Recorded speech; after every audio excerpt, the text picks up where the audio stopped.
Students हम discuss करेंगे important news के बारे में। First news regarding the Kaziranga corridor के पर्सपेक्टिव से है। हमारे जो प्राइम मिनिस्टर हैं आसाम के विजिट के लिए गए थे, वहाँ पे काजीरंगा कॉरिडोर का जो फाउंडेशन स्टोन है वो उनके द्वारा रखा गया। और आसाम गवर्नमेंट के जो इनिशिएटिव हैं जिसके थ्रू राइनो का जो पोचिंग है वो रिड्यूस हुआ है, तो उन इफर्ट्स को भी यहाँ पे प्रेज किया गया है प्राइम मिनिस्टर के द्वारा। तो स्टूडेंट जो बेसिक इन्फॉर्मेशन यहाँ पे मेंशन है उसको हम डिस्कस करते हैं। फर्स्ट आप देखिए कि काजीरंगा का ये एलिवेटेड जो कॉरिडोर है उसके बारे में है। एक 4 लेन हाईवे का जो प्रोजेक्ट है वो वहाँ से पास होगा, जिसमें कुछ पार्ट वहाँ पे काजीरंगा जो नेशनल पार्क का एरिया है उससे भी पास है वो होगा। तो 35 किलोमीटर का जो रोड कंस्ट्रक्शन है वो एलिवेटेड वे के थ्रू कैरी आउट है वो किया जाए। तो बेसिक क्वेश्चन आपके लिए रेज होता है कि रोड का कंस्ट्रक्शन है वो एलिवेटेड वे के थ्रू क्यों यहाँ पे कैरी आउट किया जाएगा। फर्स्ट आप देखिए कि स्टूडेंट जो ह्यूमन और वाइल्ड लाइफ का जो कन्फ्लिक्ट है उसको रिड्यूस किया जा सके, ह्यूमन और वाइल्ड लाइफ का कन्फ्लिक्ट है वो यहाँ पे ना हो। सेकंड आप देखिए कि जो रोड सेफ्टी है उसको यहाँ पे अनहेंस है वो किया जा सके, कंटिन्यूस जो रोड के थ्रू मूवमेंट है वो हो सके, लोगों का यहाँ पे किसी भी तरीके का कोई जो कोलिजन है जो एक्सीडेंट है वो ना हो वाइल्ड लाइफ के साथ में। थर्ड स्टूडेंट्स यहाँ पे जो रोड सेफ्टी को एनहेंस करने के साथ में आप देखिए कि जो ट्रैवल टाइम है वो भी यहाँ पे रिड्यूस होगा, कि किसी तरीके का रेस्ट्रिक्शन नहीं रहेगा, तो जो ट्रैवल टाइम है उसमें भी रिडक्शन रहेगा। रोड एक्सीडेंट्स है उनके अंदर भी रिडक्शन है वो यहाँ पे रहेगा। अब ये तो आप देखिए कि जो एलिवेटेड रोड है उसके बारे में इंफॉर्मेशन हुआ। आपको काजीरंगा जो नेशनल पार्क है उसके पर्सपेक्टिव से भी बेसिक इंफॉर्मेशन है वो पता होना चाहिए। 1905 के समय में जब ब्रिटिश रूल है वो हुआ करता था, तो उस समय इसको एज ए फॉरेस्ट रिजर्व के रूप से डेजिग्नेट है वो किया गया। बाद में इसको नेशनल पार्क है उसके रूप से इस्टेब्लिश है वो किया जाता है।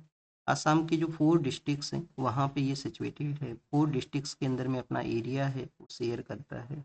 क्या आपको डिस्ट्रिक्ट के जो नेम है वो आपको याद रखने चाहिए? आप देखिए कि नेम याद रखने का ज़रूरत नहीं है, बट आपको एक बेसिक यहाँ पे इंफॉर्मेशन होना चाहिए कि काफ़ी लार्जेस्ट ये नेशनल पार्क है, 3-4 डिस्ट्रिक्ट्स के अंदर में अपना एरिया है वो शेयर करता है। जैसे कि 2020 का जब प्रीलिम्स का पेपर कंडक्ट हुआ था, तो डेजर्ट नेशनल पार्क के बारे में एक क्वेश्चन था, और डेजर्ट नेशनल पार्क के उस क्वेश्चन में यूपीएससी ने आपसे पूछ लिया था कि ये जो नेशनल पार्क है डेजर्ट एरिया में, ये क्या 1 डिस्ट्रिक्ट के अंदर में सिचुएटेड है या 2 डिस्ट्रिक्ट्स के अंदर में। और उस साल आप देखिए कि डेजर्ट नेशनल पार्क न्यूज के अंदर में भी था, तो हो सके यहाँ से कोई इस तरीके से क्वेश्चन आपसे पूछ लिया जाए।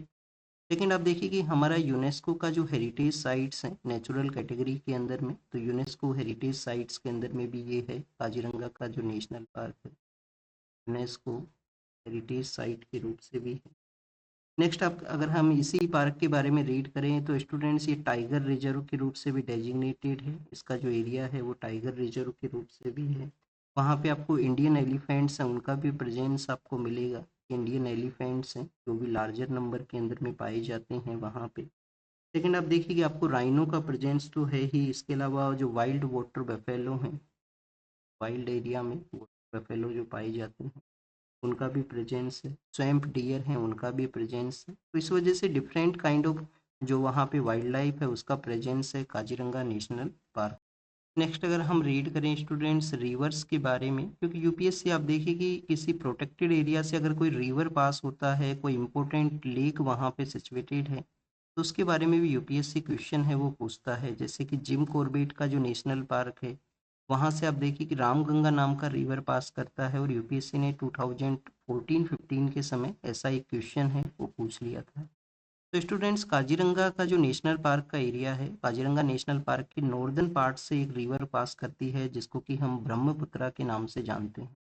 तो कुछ कुछ ऐसे स्मॉलर रिवर्स भी हैं जो ब्रह्मपुत्रा का ही, जो यहाँ पे स्मॉलर रिवर हैं ब्रह्मपुत्रा रिवर सिस्टम का ही पार्ट है, वो भी यहाँ से पास है वो करती हैं।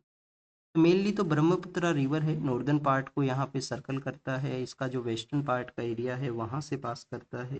फिर आप देखिए कि मोरा धीपलू है, मोरा धानसरी है, कुछ स्मॉलर रिवर्स है वो भी वहाँ से पास होती है। टाइगर रिजर्व है, एलिफेंट का इम्पोर्टेंट साइट है। इसके अलावा आप देखिए कि इंटरनेशनल जो बर्ड लाइफ है उनके द्वारा इसको इम्पोर्टेंट जो बर्ड एरिया है उसके रूप से भी डेजिग्नेट किया है। माइग्रेटरी बर्ड हैं वो भी यहाँ पे पास हैं वो किया करते हैं, आया करते हैं। तो ये बेसिक इन्फॉर्मेशन हुआ पार्क के बारे में। सेकंड अगर हम बात करें राइनो के पर्सपेक्टिव से, आपको बेसिक इन्फॉर्मेशन है वो पता होना चाहिए। अभी आप देखिए कि जो इंडियन राइनो है, जिनको कि वन हॉर्न राइनो के नाम से भी हम जानते हैं कि वन हॉर्न इनका हुआ करता है, और हॉर्न का ही जो पोचिंग है वो किया जाता है। अभी ये आप देखिए कि जो प्रेजेंट समय में अफगानिस्तान पाकिस्तान का एरिया है, वहाँ पे भी इनका प्रेजेंस है वो हुआ करता था। क्योंकि मेडिवल इंडिया के समय जब बाबर इंडिया में आते हैं, तो बाबर के द्वारा आप देखिए उनका एक बुक है बाबरनामा, उसके अंदर में लिखा गया है कि राइनो का उनके द्वारा पोचिंग किया गया था। पेशावर का जो एरिया है जो प्रेजेंट समय में पाकिस्तान के वहाँ पे है।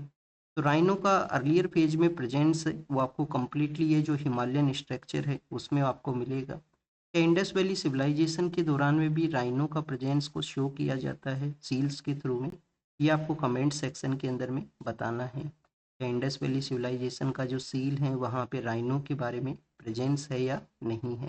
ये आप कमेंट सेक्शन में बताना। नेक्स्ट आप देखिए कि अब अगर हम प्रेजेंट समय में राइनो का पॉपुलेशन के बारे में रीड करें, तो 2/3 जो पॉपुलेशन है वो काजीरंगा नेशनल पार्क के वहाँ पे है। कुछ हमारे अदर स्टेट्स हैं जहाँ पे भी पाया जाता है, जैसे वेस्ट बंगाल के भी कुछ प्रोटेक्टेड एरिया हैं। उत्तर प्रदेश के अंदर में आप देखिए कि दुधुआ नेशनल पार्क है, वहाँ पे इसका प्रेजेंस है राइनोज का। ड्राई ग्रासलैंड का एरिया है, एलिवियल जो फूड प्लेन्स के एरिया हैं, स्वैम्पी एरिया, और ट्रॉपिकल आप देखिए कि सब ट्रॉपिकल जो सावना का एरिया है उसमें राइनो का प्रेजेंस है वो होता है। आईयूसीएन का यहाँ पे अगर हम स्टेटस के बारे में रीड करें, तो वल्नरेबल इनका स्टेटस है आईयूसीएन का कैटेगरी के अंदर में। और सितंबर का जो मंथ है उस दौरान में आप देखिए कि राइनो डे है, उसका भी ऑब्जर्वेशन है वो किया जाता है। कुछ स्पेशल फोर्सेज हैं वो डेवलप किए गए थे, लोकल जो पर्सन्स हैं उनका हेल्प यहाँ पे करवाया गया, जिसके थ्रू जो जो इसका पोचिंग होता था इलीगल वे के थ्रू उसको रिड्यूस है वो कर दिया गया है। काफ़ी कम नंबर्स के अंदर में वो यहाँ पे केसेज हुआ करते हैं। नेक्स्ट आप देखिए कि जीबीएस का जो आउटब्रेक हुआ है मध्य प्रदेश के, वहाँ पे जो नीमच का एरिया है वहाँ पे जीबीएस के जो केसेज हैं वो सामने आए हैं। लास्ट ईयर 2025 का जो जनवरी का मंथ था उस दौरान में आप देखिए कि पुणे के वहाँ पे कुछ केसेज आए थे, तो उस दौरान में भी ये जो जीबीएस है वो न्यूज के अंदर में था। जीबीएस है क्या? आप देखिए कि वन काइंड ऑफ एक सिंड्रोम हुआ करता है जिसको कि यूलियन बेरी सिंड्रोम के नाम से जानते हैं, क्योंकि हम यहाँ पे यूलियन बेरी सिंड्रोम के नाम से जानते हैं। इम्यूनोलॉजिकल जो नर्व डिसऑर्डर हुआ करता है जिसमें डेथ के जो केसेज हैं वो भी देखने के लिए मिलते हैं। ऑटो इम्यून आप देखिए कि न्यूरोलॉजिकल जब डिसऑर्डर होता है तो इम्यून सिस्टम है वही यहाँ पे जो पेरिफेरल नर्व सिस्टम है उसके ऊपर में अटैक करता है, के थ्रू जो मसल्स हैं वो कमज़ोर होती हैं। तो लास्ट पेज के अंदर में जो पैरालिसिस है वो आपको देखने के लिए मिलेगा कि पैरालिसिस है वो इसके केसेज में लार्जर वे के अंदर में हुआ। स्टूडेंट्स किसी तरीके का जो क्योर है, किसी तरीके का मेडिकल सपोर्ट है, स्पेशल कोई वैक्सीन है इसके रिगार्डिंग में, आप देखिए कि किसी भी तरीके का जो क्योर है वो अवेलेबल नहीं है। जो सपोर्टिव मेडिसिन है वो प्रोवाइड करते हुए यहाँ पे पेशेंट्स हैं उनको इम्प्रूव है वो किया जाता है, अगर उनका इम्यून सिस्टम बेटर है या लार्जली वीक के थ्रू वो इम्पैक्ट नहीं हुए। नीमच के वहाँ पे हुआ है, नीमच का जो एरिया है वो मध्य प्रदेश का जो मालवा एरिया है वहाँ पे सिचुएटेड है। तो कभी आप देखिए कि सीमेंट इंडस्ट्री है वो वहाँ पे काफ़ी लार्जर नंबर्स के अंदर में है नीमच के वहाँ। नेक्स्ट अगर हम रीड करें स्टूडेंट्स, ऑल इंडिया जो प्रिसाइडिंग ऑफिसर हैं उनका कॉन्फ्रेंस वो ऑर्गेनाइज होगा मध्य उत्तर प्रदेश के वहाँ पे लखनऊ में।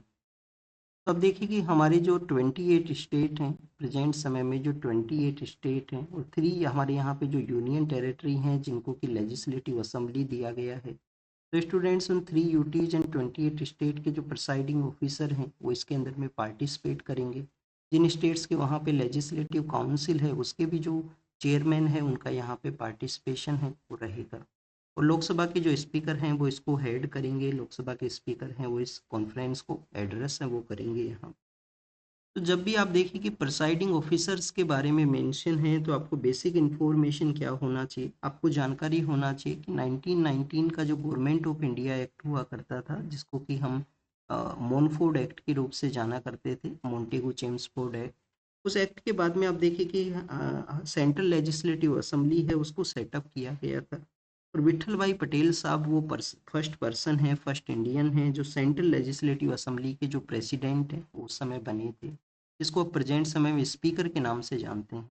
तो सेंट्रल जो लेजिस्लेटिव असेंबली है, सेंट्रल लेजिस्लेटिव असेंबली, उसके आप देखिए कि यहाँ पे प्रेसिडेंट है वो बनते हैं विठल भाई पटेल, जो कि हमारे वल्लभ भाई पटेल साहब के ब्रदर हैं वो हुआ करते। विठल नवंबर के समय में हम इनके बारे में काफ़ी बार रीड किए हैं। विठल भाई पटेल फर्स्ट इंडियन पर्सन थे जो जिन्होंने इस पोस्ट को सर्व है वो किया था। अब आपके लिए यहाँ पे एक और होमवर्क है। होमवर्क आपके लिए ये है कि हमारे जो फर्स्ट यहाँ जो स्पीकर कौन हुआ करते थे लोकसभा के, या जीवी मावलंकर हैं जो हमारे फर्स्ट स्पीकर हुआ करते थे, ये आप कमेंट सेक्शन के अंदर बताना। ये आपका होमवर्क है फर्स्ट लोकसभा स्पीकर के बारे में। नेक्स्ट अगर हम बात करें स्टूडेंट्स पर, जो प्रिसाइडिंग ऑफिसर होता है उसका मेन वर्क हुआ करता है कि डेकोरम को मेंटेन करना, हाउस के अंदर में जो रूल्स हैं उनको इस्टेब्लिश करना, कॉन्स्टिट्यूशन को इम्प्लीमेंट करना, हाउस के जो रूल्स हैं। इसके अलावा आप देखिए बिजनेस ट्रांजेक्शन के रिगार्डिंग में जो भी स्मूथ वर्क उनको कैरी आउट करना है, उसका कंप्लीट रिस्पॉन्सिबिलिटी है वो प्रिसाइडिंग ऑफिसर का हुआ करता है। लोकसभा के जो स्पीकर होते हैं उनका इलेक्शन का जो डेट है वो किसके द्वारा फिक्स किया जाता है? लोकसभा स्पीकर का जो जो इलेक्शन डेट है वो फिक्स हुआ करता है प्रेसिडेंट के थ्रू। आप देखिए कि इनका जो इलेक्शन का जो डेट है वो फिक्स किया जाता है प्रेसिडेंट के द्वारा। लेकिन आपको एक जानकारी यहाँ पे ये होना चाहिए कि लोकसभा स्पीकर जब रिजाइन करते हैं तो इनका जो रेजिग्नेशन है, रेजिग्नेशन आप देखिए कि ये सबमिट स्पीकर को नहीं करते हैं, डिप्टी स्पीकर को वहाँ पे करेंगे। जो डिप्टी प्रेसिडेंट को ना करते हुए डिप्टी स्पीकर को इनका रेजिग्नेशन है वो सबमिट हुआ करता है। नेक्स्ट अगर हम बात करें स्टूडेंट्स स्टैम्पीड के बारे में है, आप देखिए कि एक जो फिल्म स्टार हैं जिनका एक पॉलिटिकल पार्टी भी है, तो सीबीआई के द्वारा इनको क्वेश्चन किया गया है। सीबीआई के सामने ये अपीयर हुए हैं Delhi special police establishment act के थ्रू। सीबीआई का इस्टेब्लिशमेंट हुआ था। स्टेट्स के अंदर में अगर इन्वेस्टिगेट करना है तो स्टेट गवर्नमेंट है वो कंसेंट को प्रोवाइड करे। Delhi special police establishment act का जो सेक्शन 6 है जिसमें जनरल कंसेंट के बारे में मेंशन है। इसके अलावा आप देखिए कि सुप्रीम कोर्ट भी अगर डायरेक्शन इश्यू कर दे कि सीबीआई को वहाँ पे इन्वेस्टिगेट करना है, तो जो जनरल कंसेंट है, जो स्टेट का जो कंसेंट है उसका रिक्वायरमेंट है वो नहीं होता है। स्टीम पीड के बारे में है, इनका एक रैली के अंदर में भगदड़ मचा था जिसमें काफ़ी सारे लोगों का जो डेथ है वो हुआ था। नेक्स्ट अगर हम बात करें स्टूडेंट्स तमिलनाडु के बारे में है, तमिलनाडु के जो चीफ मिनिस्टर हैं उन्होंने लिटरेरी अवार्ड्स की रिगार्डिंग में एक नया अवार्ड है जिसको यहाँ पे अनाउंस किया है कि आने वाले समय के अंदर में आप देखिए कि जो 7 इंडियन लैंग्वेज है उसके अंदर में रिसर्च है उसके रिगार्डिंग में जो लिटरेरी वर्क है जिनको इनके द्वारा एक लिटरेरी अवार्ड के थ्रू जो प्रेज है वो किया जाएगा। 7 इंडियन लैंग्वेज कौन कौन सा है? एक तो तमिल इनके द्वारा मेंशन किया गया जो कि तमिलनाडु के वहाँ पे बोली जाती है। तमिल के अलावा आप देखिए कि तेलुगु है, तमिल के अलावा तेलुगु है, फिर कन्नड़ा है, फिर कन्नड़ा है, फिर आप देखिए कि मलयालम है जो केरल के वहाँ पे बोली जाती है, मलयालम है। ओडिया लैंग्वेज है जो कि हमारा क्लासिकल लैंग्वेज भी है। बंगाली है जो बंगाल के वहाँ पे बोली जाती है। बंगाली वैसे एक न्यूज़पेपर भी हुआ करता था, सुरेंद्र नाथ बनर्जी उसी से रिलेटेड थे। बंगाली के अलावा स्टूडेंट जो मराठी है जिसको रिसेंटली क्लासिकल लैंग्वेज का स्टेटस भी मिला है। तो इन लैंग्वेजेस के रिगार्डिंग में जो रिसर्च वर्क है, जो लिटरेरी वर्क है, उनको इनके द्वारा प्रेज है वो किया जाएगा। कुछ कैश सपोर्ट भी रहेगा उस अवार्ड के अंदर में। और रिसेंटली आप देखिए कि जो साहित्य अकेडमी के अवार्ड थे जिसमें मिनिस्ट्री ऑफ कल्चर का जो अवार्ड अनाउंस होने वाले थे फिर उनको कैंसिल किया गया। तो यहाँ पे गवर्नमेंट के इंटरवेंशन को, इंटरफेरेंस को इन्होंने मेंशन किया है कि लिटरेरी अवार्ड हैं वो कम्प्लीटली विदाउट इंटरफेरेंस के थ्रू कैरी आउट हैं, वो होनी चाहिए। नेक्स्ट अगर हम बात करें स्टूडेंट्स, कोई यहाँ पे प्रॉपर्टी है जहाँ पे जो प्रेयर है उसको ऑफर करने के रिगार्डिंग में कुछ पर्सन्स को डिटेन्ड है वो किया गया है, तो विदाउट परमिशन के बेसिस पे ये जो एक्टिविटी है वो कैरी आउट हुआ था। आर्टिकल 25 है, आर्टिकल 25 आपको रिलीजियस फ्रीडम है वो ग्रांट करता है, बट कुछ रीजनेबल रेस्ट्रिक्शंस वहाँ पे भी अवेलेबल हैं, जैसे कि पब्लिक ऑर्डर, आप अपना जो वर्शिप है उसके रिगार्डिंग में पब्लिक ऑर्डर को डिस्टर्ब है वो ना करने चाहिए। हेल्थ के रिगार्डिंग में भी वहाँ पे एक एक्सेप्शन है, रीजनेबल रेस्ट्रिक्शन है। नेक्स्ट अगर हम बात करें स्टूडेंट्स, यूएस के जो प्रेसिडेंट हैं डोनाल्ड ट्रंप, उनका जो रिसेंट डिसीजन था जो उनके द्वारा कुछ यूरोपियन जो कंट्रीज हैं उनके अगेंस्ट में टैरिफ है उसको इम्पोज किया गया है। उनके अगेंस्ट में टैरिफ इन्होंने इम्पोज किया। टैरिफ क्यों इम्पोज किया है? टैरिफ इस वजह से इम्पोज किया गया कि जो ग्रीनलैंड को टेक ओवर करना है यूएस के द्वारा उसको सपोर्ट है वो नहीं प्रोवाइड किया गया। और इनमें से कुछ ऐसे भी यूरोपियन पावर हैं जिन्होंने अपना मिलिट्री है उसको डिप्लॉय किया है ग्रीनलैंड के वहाँ पे। तो इस वजह से आप देखिए कि 10% का टैरिफ है वो इम्पोज हुआ है और आने वाले समय में ये इंक्रीज होते हुए 25% इसको कर दिया जाएगा। एडिशनली कुछ ऐसे कंट्री हैं जिनके अगेंस्ट में ऑलरेडी 15% का जो टैरिफ है वो यूएस ने लगाया हुआ है, जिसमें आप देखिए कि फिनलैंड है, नॉर्वे है, डेनमार्क है, स्वीडन है, फ्रांस है, जर्मनी है और यूनाइटेड किंगडम। ये कुछ ऐसे कंट्री हैं जिनके अगेंस्ट में ऑलरेडी 15% का जो टैरिफ है वो एग्जिस्ट करता है। अब स्टूडेंट्स, ये जो डोनाल्ड ट्रंप यूएस के जो प्रेसिडेंट हैं उनका ये जो नियो इम्पेरियलिज्म का जो जो यहाँ पे इनिशिएटिव्स रही हैं कि किसी जो उनका अपोजिट एरिया का जो कंट्री है उनका कंट्रोल में नहीं है, उसको आप देखिए कि इनके द्वारा किसी प्लान के थ्रू रेगुलेट करना। इसके अलावा ट्रेड का जो टैरिफ है वो इम्पोज करना। तो आप देखिए कि कम्प्लीटली जो जियोपॉलिटिकल स्ट्रक्चर है उसके अंदर में अनप्रेसिडेंट इवेंट्स को ये क्रिएट करता है, अनरिलायबिलिटी है, अनप्रेसिडेंट इवेंट्स है, उसको ये क्रिएट करता है। यहाँ पे अगर नाटो की जो कंट्रीज हैं वो एक दूसरे के अगेंस्ट में इस तरीके से एक्शंस लेंगे तो नाटो का जो वीकन सिचुएशन है, तो रसिया यूक्रेन वॉर को आप देखिए कि रिजोल्व है वो नहीं कर सकता, तो रिजोल्व है वो नहीं किया जा सकता है नाटो का जो वीकन सिचुएशन है। तो इसके बारे में मेंशन है जियोपॉलिटिकल ऑर्डर के बारे में। हमारा जो सुप्रीम कोर्ट है, सुप्रीम कोर्ट ने आप देखिए कि आर्टिकल 142 है, आर्टिकल 142 है, उसको यूज करते हुए स्टेट गवर्नमेंट और सेंट्रल गवर्नमेंट है उसको डायरेक्शन इशू किया गया है हायर एजुकेशन इंस्टीट्यूशंस के बारे में।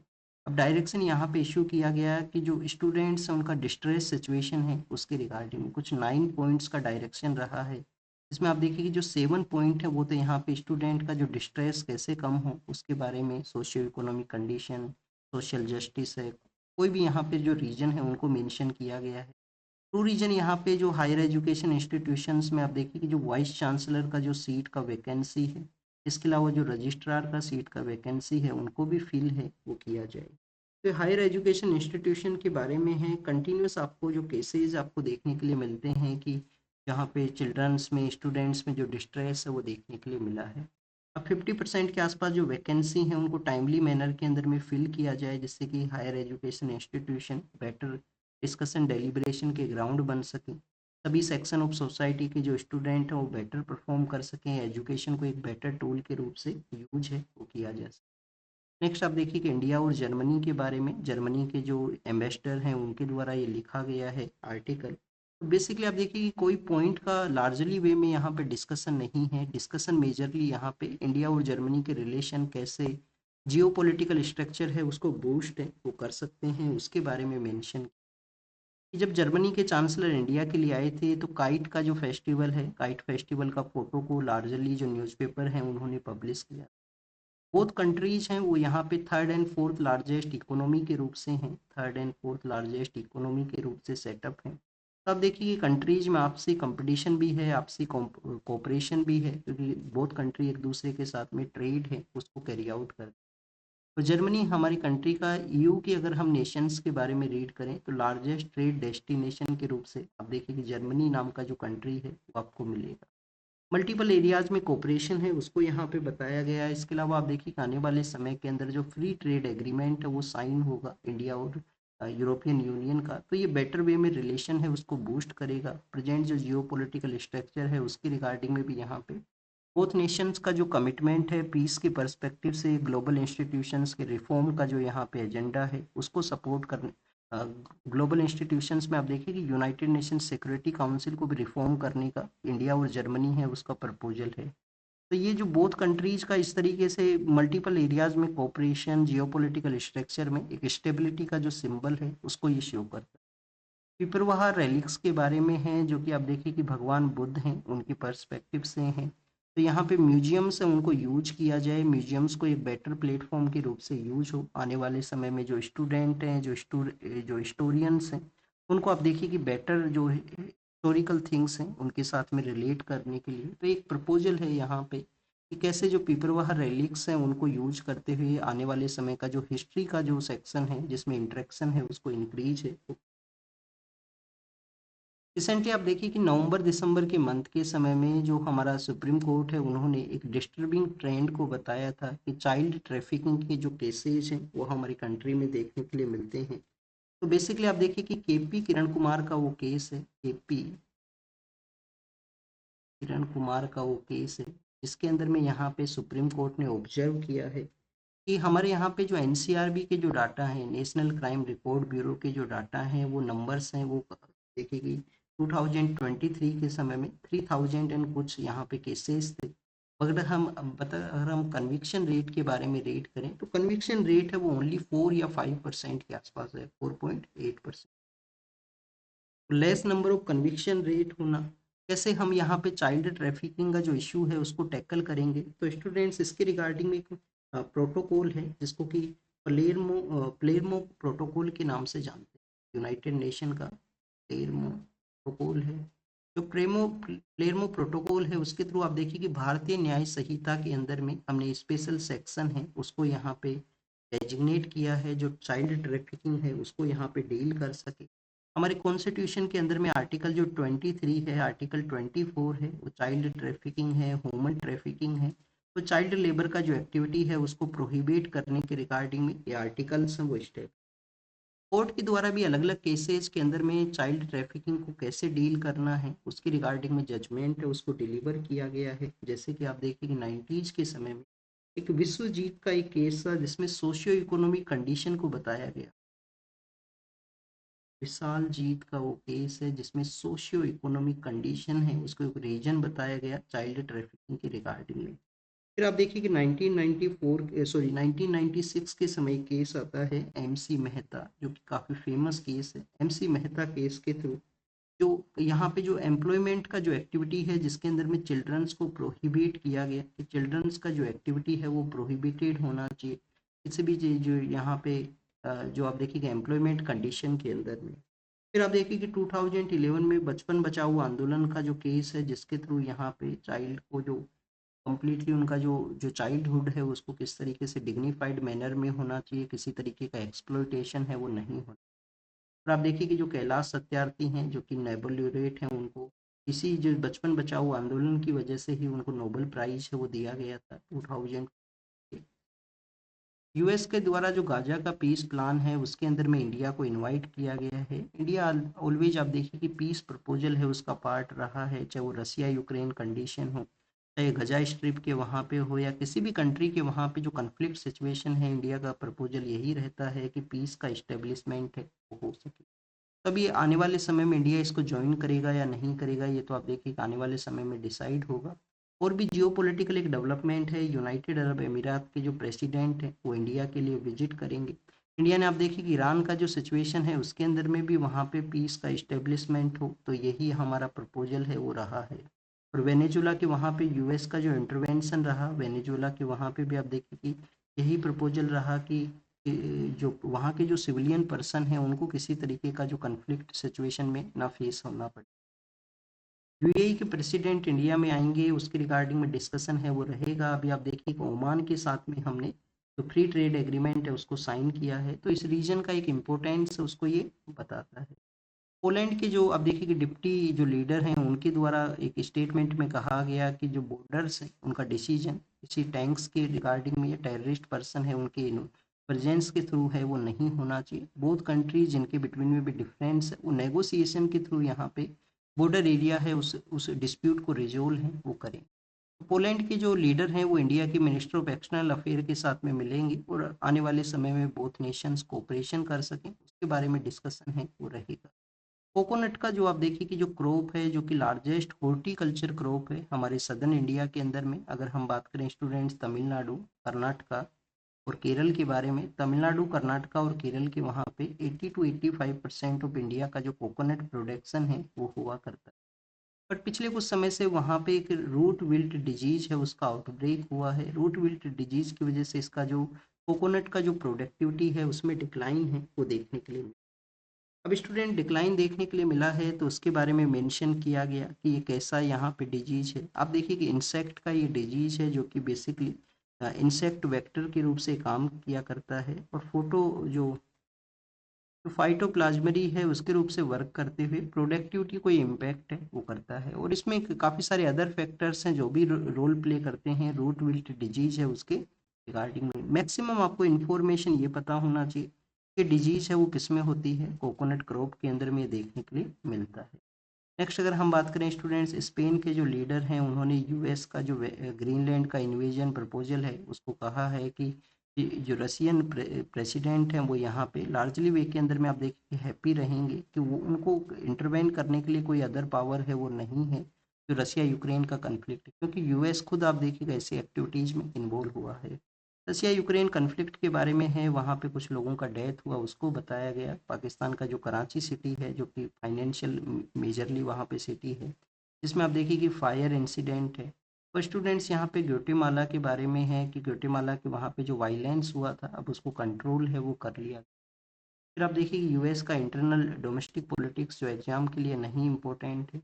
और ग्रीनलैंड के रिगार्डिंग में जो सैंक्शन जो टैरिफ लगाए गए हैं जिसको कि वार्निंग इशू किया है यूरोपियन यूनियन के द्वारा यूएस को वहाँ पे। तो ये कुछ बेसिक इन्फॉर्मेशन था हमारे एग्जाम के पर्पज से, जिसको आप रीड कीजिए, रिवाइज कीजिए, जो भी एक्स्ट्रा इन्फॉर्मेशन मिला है उसको नोट डाउन जरूर से करना। और होमवर्क जो दिया गया है उसके रिगार्डिंग में कमेंट सेक्शन में पार्टिसिपेट करना। Thank you students, thank you very much.